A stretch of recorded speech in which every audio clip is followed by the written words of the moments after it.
Hello there, and welcome to the Out of Time Film Podcast, where we talk film, TV, games, and all that jazz like there's no tomorrow. This week, we are talking about Sonic 2. My name is Tom, and as always, I'm joined by my co-host, John. Hey, everyone. I'm so excited to talk about this. We finally got a really enjoyable film that we watched. Yay! Yeah, this is like genuine. Okay, first of all, spoilers ahead for Sonic 2. If you haven't seen it, because it's been out for a few weeks, and if you haven't seen it, I don't know what you're doing with your life, but genuinely, this really has blown all the expectations that I had. I am so incredibly happy with it. Yeah, please do see it. It is an enjoyable film. And as you said, my expectations were completely smashed to bits and did not expect a full epic film. Yeah, this film takes the next step in breaking that video game curse. It really adds so many elements that are evocative of the games, and it takes all of the stuff that worked in the first film to the next level. And what I love about it just so much is that it just doesn't take itself too seriously, and it is genuinely one of the funniest films that I have seen at the cinema in so long. Like, in recent memory, I spend my time at the cinema rolling my eyes at forced comedy in blockbusters that's just like, oh, funny. Like, it rarely works for me. And this just nailed it. Nearly every single joke landed, and even though the cinema wasn't even that full, we were having a hoot. It was genuinely so much fun just to sit there and just be swept away by a really, really successful comedy. Yeah, and in the first film, it was a comedy, but we were just losing our minds over it, weren't we? We were sitting next to each other, we were like, oh yeah, Sonic 2. And then there was this great scene that we can't wait to talk about. Just do it. Just tell them about the wedding, John. It'll never get any better than this. Just tell them about the wedding. Okay, so the comedy is so consistent in this film, especially in one scene that is pure hilarity. So Tom, he goes to a wedding and there's like a huge celebration going on, and then there's an emergency that Sonic is involved with because of Robotnik. So then he gets like the ring, but then he gets the wrong ring from the wedding couple. So then he has to go like, hey, can I get that ring? So the guy getting married, Randall, thinks that he has his engagement ring, but it's actually one of Sonic's like portal rings that was swapped earlier in the film. Yeah. And then there's like this huge argument between the wife and Tom, just like, no, do not throw away the ring. And then, surprise, surprise, Sonic's rings get activated, and then there's a huge avalanche that comes through the ring. And then everyone's like, oh no. But then, plot twist. This was like the biggest plot twist. Well, there's another one that happened in the post-credit scene. But this was just hilarious. So everyone in the wedding, apart from Tom and his wife's sister, everyone is an agent trying to find Sonic. They're all the FBI. And then they're all FBI. Just this funniest reveal where everyone and the bride, Rachel, starts getting this kind of like, she starts getting gaslighted, and she's like, wait, so you guys are all like, are you like, she's like, and her husband reveals, and the funniest bit was when she turns to the priest and she's like, are you an agent? And he just opens his Bible, and inside the Bible is just like a gun, like the page has been cut out for the gun, and it's just the funniest, most unexpected thing. But it works so well. It works so well, especially this is a Sonic film, and the FBI in the last one were useless, but this just works. And the most amazing thing, they took one step further into this whole scene. This is like a short bit that you're going to see in a comedy, but no, they took it further. So after Rachel was like, you were an FBI all along? Is my daughter an FBI as well? And she's like, what? And then Sonic gets locked in a cage, and then Maddie and Rachel trying to infiltrate inside a hotel with Tails' inventions. So then Maddie deals with the bodyguards, and then this was cinema. We just saw greatness. Okay, so then Randall and the FBI guy were celebrating like, hey, we got Sonic, and thank you for you setting up for this wedding. And then in the horizon, we see Rachel in a golf cart, and she drives it, and it's like just married, and she just like bashes the whole wedding, and like into like the tables, the chairs, and she's just screaming her heart out, like saying, Randall. And then she crashes the golf cart into like the stage, and then the stage just blows up alongside It's like a golf slow cart. motion shot where she gets out of the golf buggy as it crashes into the stage and it blows up behind her. Honestly, at the beginning of this film, when Maddie and Tom are like, "Oh yeah, we're going to a wedding," I was like, this kind of feels like a waste of these characters. It kind of feels like we are, the film doesn't really know what to do with them. But the film really cleverly ties them in. And not only do you get this really fun scene with my the God. FBI and like these really funny shenanigans, but it does also then link into the plot with Sonic feeling as if he's failed Tails. And this really nice way to get out of this snowboarding scene where there's an avalanche chasing Sonic and he's endangered of going off the mountain that he's snowboarding down. And I thought that all that was really cleverly used. And while the human characters weren't always very well utilized in the film, this was just the perfect way to do stuff with them. I honestly can't remember laughing so hard as when Rachel got out of the golf cart and everything just exploded behind her. It honestly was just amazing comedy. Oh, and another bit was where Rachel was hiding away with Maddie. She tried to go to like this drink stand or something, and then Yeah. she drinks like this beverage, and she just gulps it and just throws the drink away. Well, I mean, they bring up a good point. She is like going, like, obviously in the first film, she was already pretty kind of unhinged. They had this whole thing where she doesn't like Tom, and she spends a lot of the first film kind of like yelling and being kind of like put into these comedic shenanigans. And I feel like they took that stuff and what really worked about that character and that actress's performance, and they then moved that. And what I love so much about it is that she literally is like saying what everyone's thinking. Like, I've just found out that my fiance and all the people at my wedding are FBI agents. And come to think of it, Even the priest. yeah, even the priest. And come to think of it, it was actually set up. When they were playing volleyball, somebody mentions to Randall, they're like, "Oh, you really have a good relationship with your groomsmen," and he's like, "Yeah, we're a team." And it's like, that's just actually set up for later on when it's revealed they're all FBI agents. Oh, it does. Oh, that's so clever. That is like my favorite scene out of that film. And there's some great scenes that work with the comedy as well. Like, oh my God, the dancing scene. This film is just full of surprises, honestly. It really is. Yeah. They go to Siberia, and then this film is very much a kind of like similar to the last one. It is an adventurous narrative where they have to go to point A to point B, and in this one it involves taking a trip to Siberia, and Sonic and Tails end up staying at a bar, and obviously the bar is very scary and rough, and it feels very much like we're doing like look at this stereotypical narrative where two people are in a different land and it's all scary, and they're literally about to throw Sonic and Tails into the fire. When Tails like finds like some phrase in Siberian which he can use to get out of the situation, and it's set up as if this phrase is going to make them like have a match to the death. But then the people they're up against just start dancing. And it's just this amazing scene where Sonic and Tails, it's also a great moment of bonding between them. They have to like work together, and they kind of like loosen up a little bit and start to dance to their own music. And it was great. And then the opposing side starts to like faint at the sheer power of their like dance moves.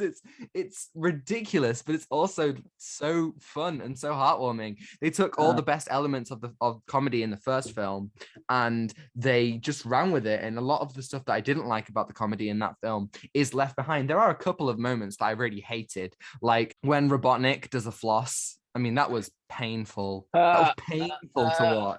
Oh God! And I don't know what with Jim Carrey's stuff. He said like the most random stuff. He even spoke. I don't know what language he spoke when you got the scream. Yeah, there's a bit where he gets the Chaos Emerald and he speaks just some other language. Like I would understand that if he kept on like switching between English and that other language, but no. I mean, generally I'm not the biggest fan of Jim Carrey in the first film. I thought he was better in this film, but I did kind of think he was probably my least favorite part. I much preferred Knuckles and Tails and seeing those new characters than Robotnik. However, we do get some really fun stuff with Robotnik at the end, making this enormous, like when he absorbs the Chaos Emerald, he like builds this giant mech suit which looks, like the Robotnik of the games. And it Uh, genuinely was just a really nice ending, because obviously the first film's climax is fairly straightforward. What they do in this film is they kind of take that to the next level.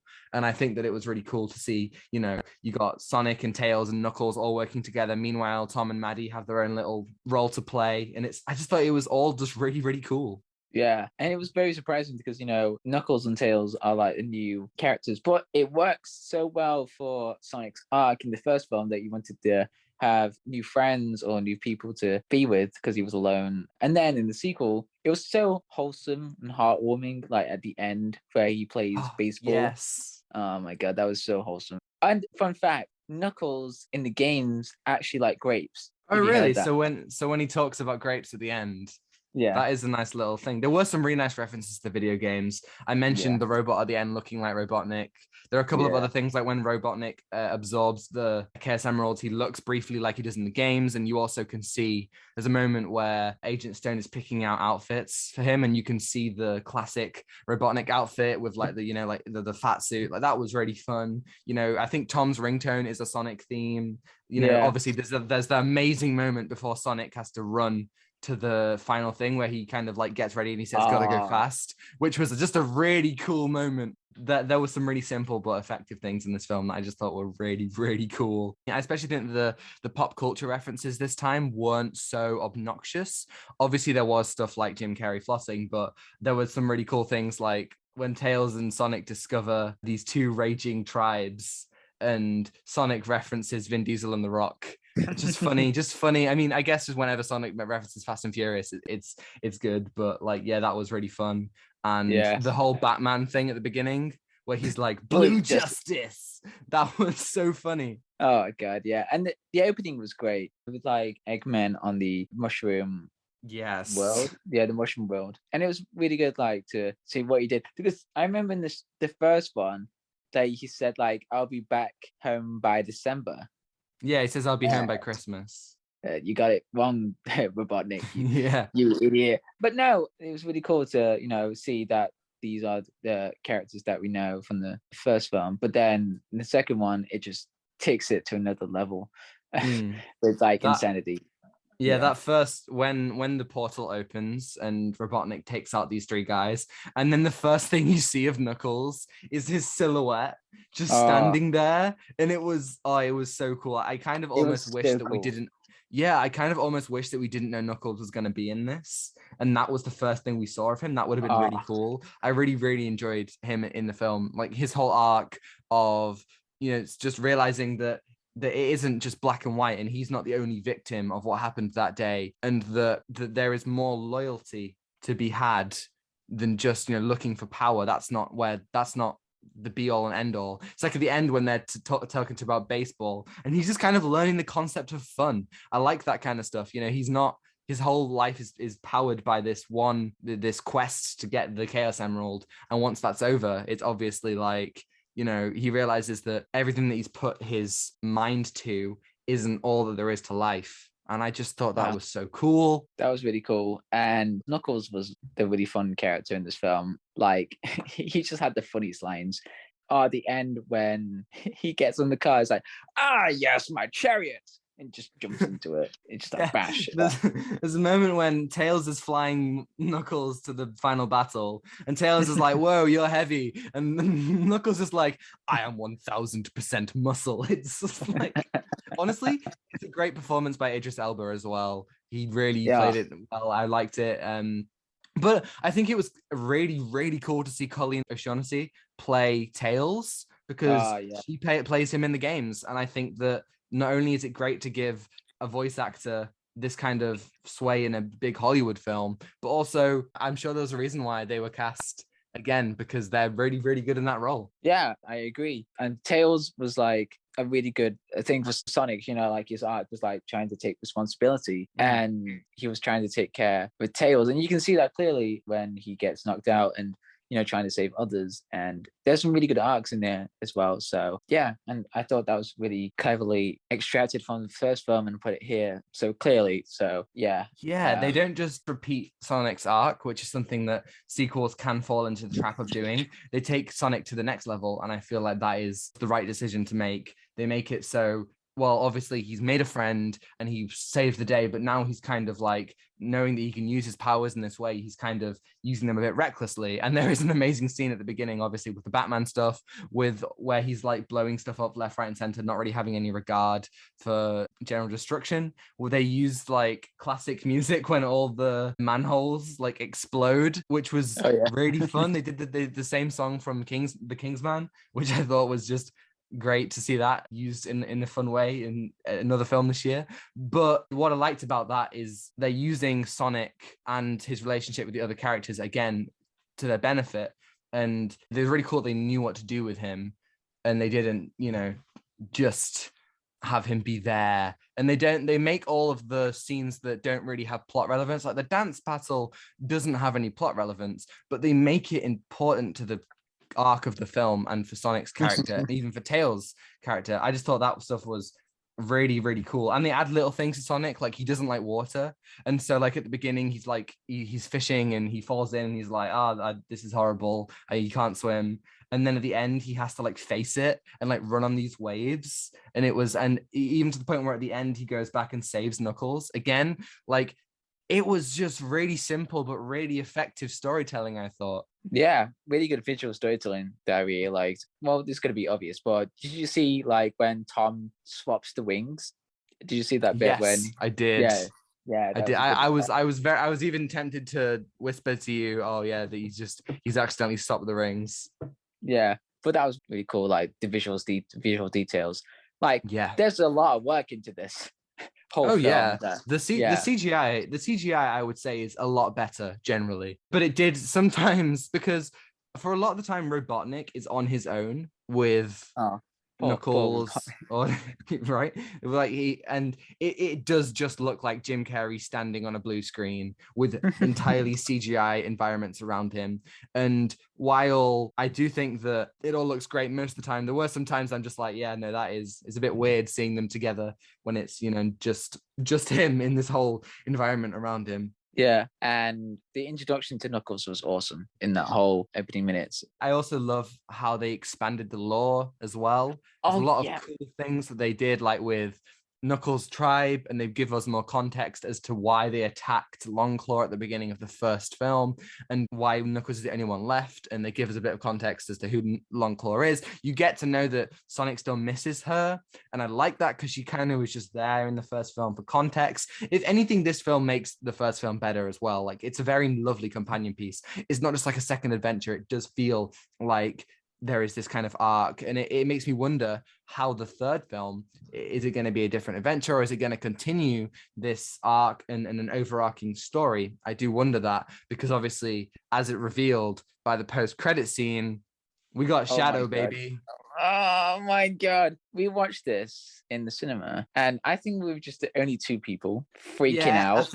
I think everyone basically left at that point. We were just like watching it, like, we were just screaming heads. It was like the same reaction as Rise of Skywalker trailer or the Spider-Man or Civil War. But this was just amazing. Like, seeing Shadows, it was so cool. It was like, okay, sir, we found something, like in the coordinates 50 years ago, we found Project Shadow. Yeah, no, that was, I mean, we spent the whole time, just thinking, oh, will Shadow be in it? How is he going to fall in? Because he was always one of my favorites when I was a kid. I just think he even visually, he looks the coolest. And I think that it will be really cool to see him, because obviously, like, we're going to keep on expanding. There is a third film coming.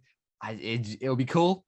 But I wonder, are we going to go back to Sonic's homeland? Because this film is still primarily on Earth, and Sonic's basically lost all of his rings now. So I wonder if we ever will get to go back to the original Green Hills. Oh yeah, that would be really interesting to see how they're gonna, find a way back. And then Shadow, I wonder is it gonna be the villain? Is Shadow gonna be the villain, or is it gonna be Robotnik isn't dead, so I don't see.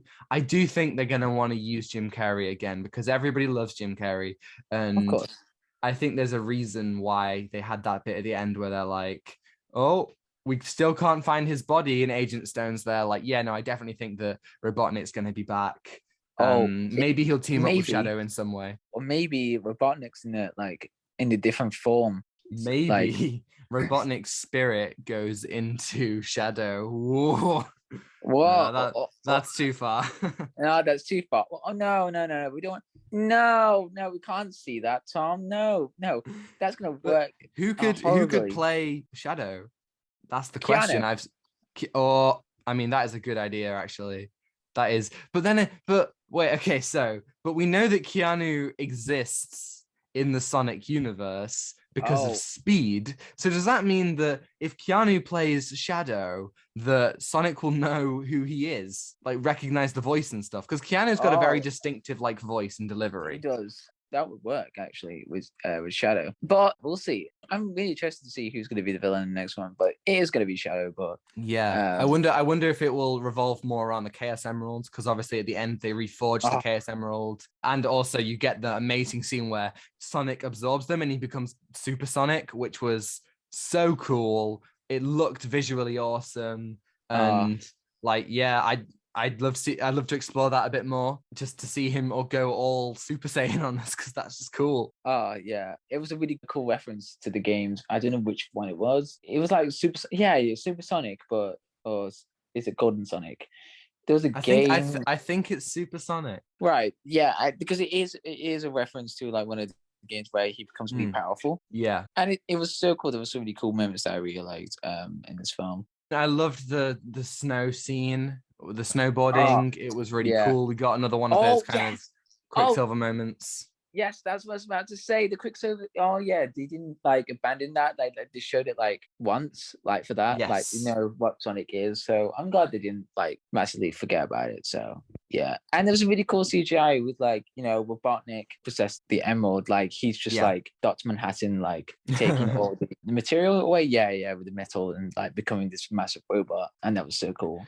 Yeah, it was cool. What I enjoyed about the way they did the action was it understands the very simple, not everything can be solved with just speed. It's a very difficult thing to get around.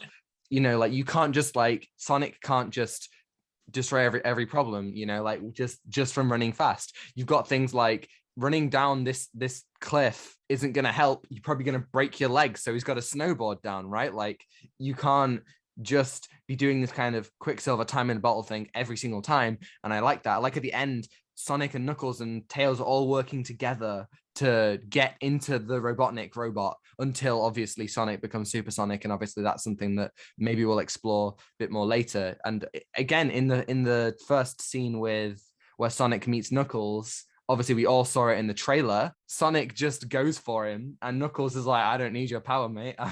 I've got big fists.